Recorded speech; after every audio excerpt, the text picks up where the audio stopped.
OMW, on my way to you. Good at what I do.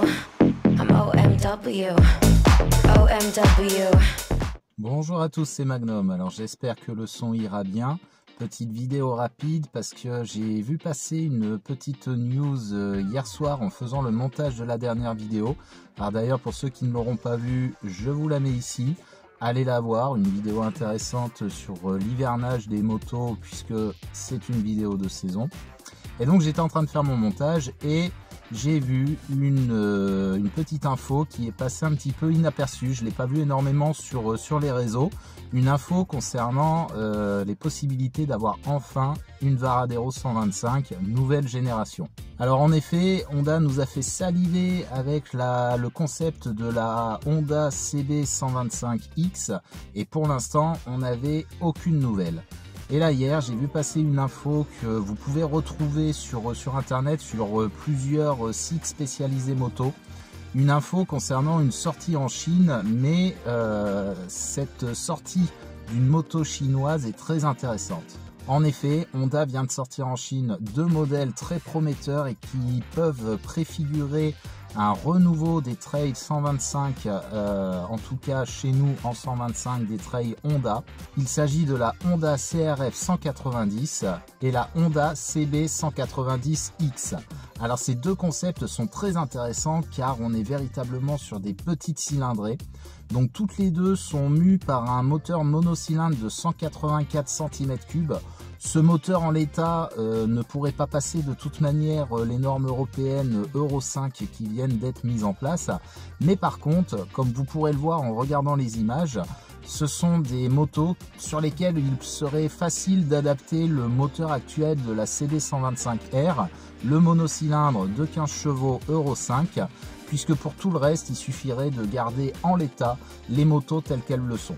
D'ailleurs, si vous regardez donc la photo de cette CRF 190, à part les coloris qui changent et quelques détails, on retrouve grandement ce qui avait fait le succès du concept de chez Honda, la CB 125X, vraiment une digne remplaçante de la Varadero au niveau look et au niveau capacité de franchissement en tant que trail.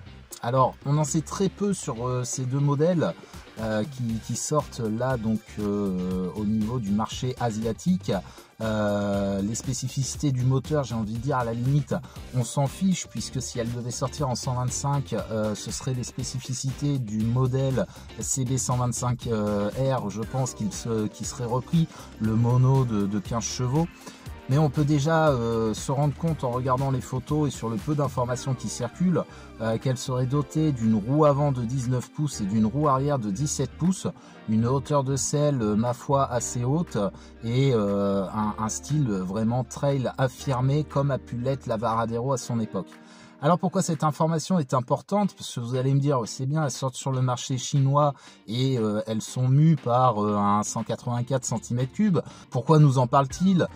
Pourquoi parler de ces modèles étant donné qu'on attend la Varadero 125? Et tout simplement parce que la plupart des constructeurs sortent les modèles d'abord sur le marché asiatique, vu les volumes des ventes qu'ils peuvent faire, et adaptent les modèles pour le marché européen. Yamaha nous a fait le coup récemment avec la XSR 125 qui était disponible sur le marché asiatique en 150 cm3 avant enfin d'arriver chez nous avec le moteur 125 cm3 de la Yamaha MT 125. Donc pour moi, ça sent bon pour la Varadero 2022. Je pense qu'ils vont reprendre cette base, changer le moteur. À moindre coût, ils peuvent donc installer le moteur connu de la CB 125R et nous sortir donc un petit trail 125 qui serait la digne héritière sûrement de ce qu'a pu être à son époque la Varadero 125. En tout cas, affaire à suivre.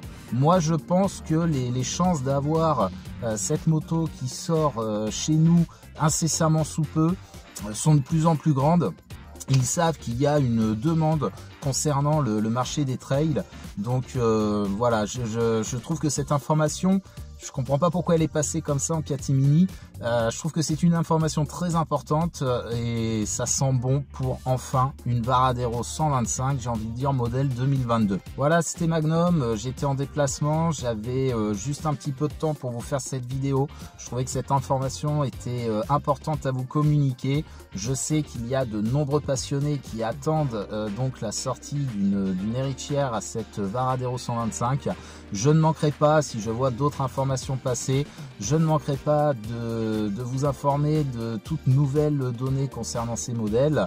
N'hésitez pas, vous êtes, suite à la vidéo que j'ai postée hier, vous êtes de plus en plus nombreux à venir sur la page Facebook de la chaîne. Continuez, je vous rappelle que les prochains tirages au sort, les prochains jeux concours pour gagner donc plusieurs choses que je listerai sur le Facebook se feront exclusivement sur le Facebook et sur l'Instagram.